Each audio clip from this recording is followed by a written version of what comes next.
factory, they had a very small turbocharger, no intercooler, so when the turbo gets hot.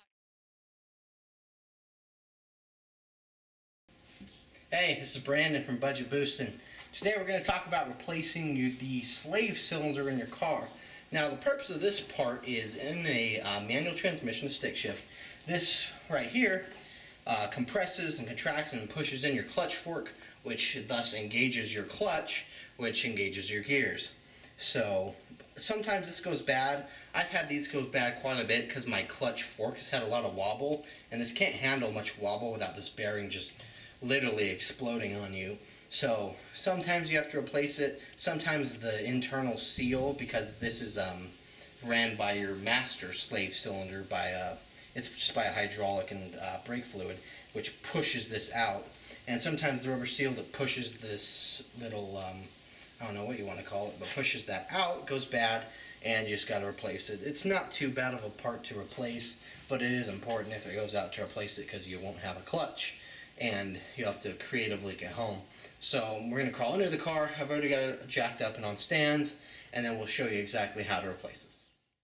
Alright, so we're under the car, and there's a few methods to get this off. The first thing you want to remove while it's mounted, you have this hose right here, and that's part of what carries your fluid to this cylinder. And I always find it easy to crack this or break it loose while it's mounted, so that I don't have to mess with it when it's actually off, and it's very hard to grip. Yes, this also looks like the original slave cylinder back from '74. Alright, sometimes these can be really, really tough to get off, so I just drench them in a liquid wrench. And I don't have the exact wrench size. It's a 16, I believe, which is one of those sizes that you never get in a set. You usually have to buy them Separately. just separately or on their own. So we're going to use our handy pair of vice grips. Yeah. And see how it does here. I can see if I can't get two hands under here. Because these things usually are really, really on there.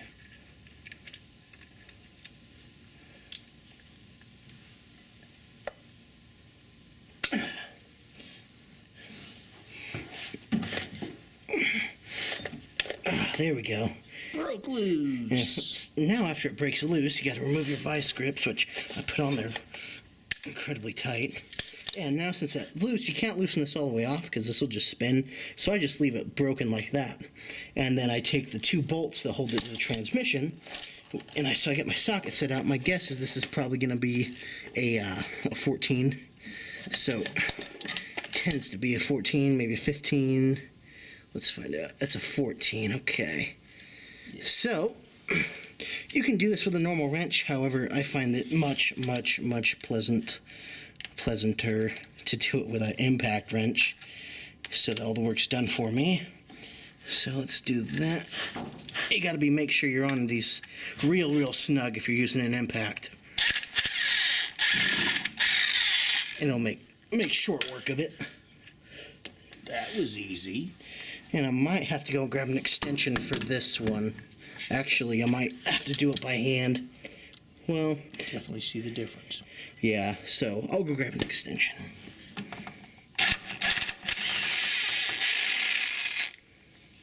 And there it is. Comes right off. Alright. My bolt's actually still stuck in this, and you can just tell how nasty this thing is. Not surprised for 40 years. And now normally you just hold this with your hand, hopefully. Or you might have to get a little wrench or something to hold this little piece. A 17 millimeter will hold it, just not very well. Yeah, it's broke loose. And since it's broke loose, then you can just spin this whoop-de-doo off. Keep in mind this might drip fluid on you, and brake fluid does eat through paint, so be careful. And it's flammable. And then this actually has a little protector thingy in it, and then you get it on there nice and easy. Like, let's get this face the right way. Oh, come on now. Other way. Righty tighty. Oh, it's okay. Righty-tighty. I think. Oh, There you go. Come that way. There you I thought it was the other way. go. Just have to get started. Sometimes those threads are hard to start. There you go. Now you got it. Righty-tighty.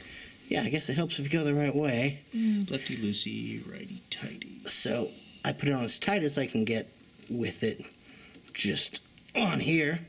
And it actually tends to be facing right where I want it. So let me move my impact wrench here. Alright, then we're going to get our 2 bolts. Here's bolt 1, here's bolt 2. We get a better position here so you guys can see. And this clutch fork, this is the clutch fork, it's actually got a little cover on it, but it has a little, almost like a bowl or something that it kind of seats in. So you kind of just seat it where it needs to go. And you might actually have to compress this a little bit. You do. In order to get it just right. Little compression. Then you just line it up and always hand thread these in as far as you can before you go willy-nilly with an impact, because you can do some serious damage with an impact if you cross thread. Oh yeah. So we put it in like that. Put in our second bolt here. Everything seems to be going quite nice. Again, hand thread as far as you can. And I like using an impact for the fact that these, you don't want this wobbling at all. No. Otherwise, like I said, these bearings are very sensitive and they will break. Alright, and then after you got them hand threaded as far as you can, again, make sure you're seated real solid. Don't Hulk torque it, kind of go back and forth a couple times here. And then, that seems to be good.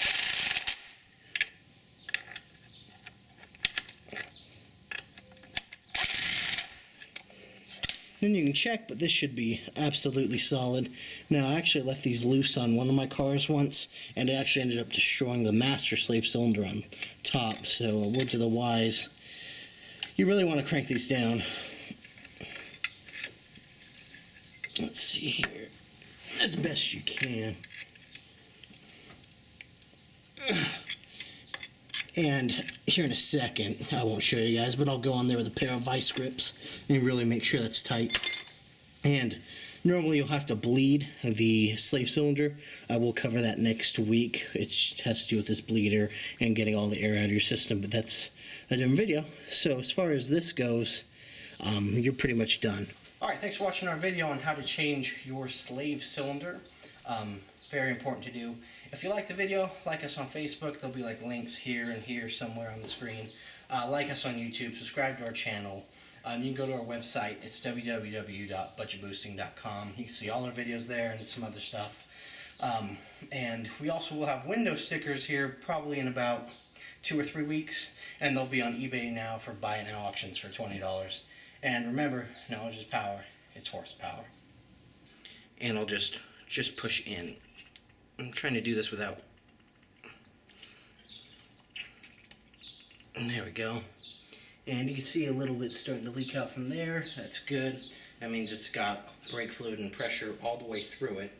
And also, this is how you adjust your throw on your clutch pedal. So let's say, for instance, you have to go almost all the way to the floor to even engage first gear.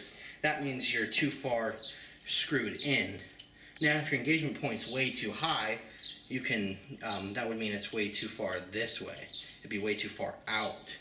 So, if you like where your clutch is at right now, just get your old one and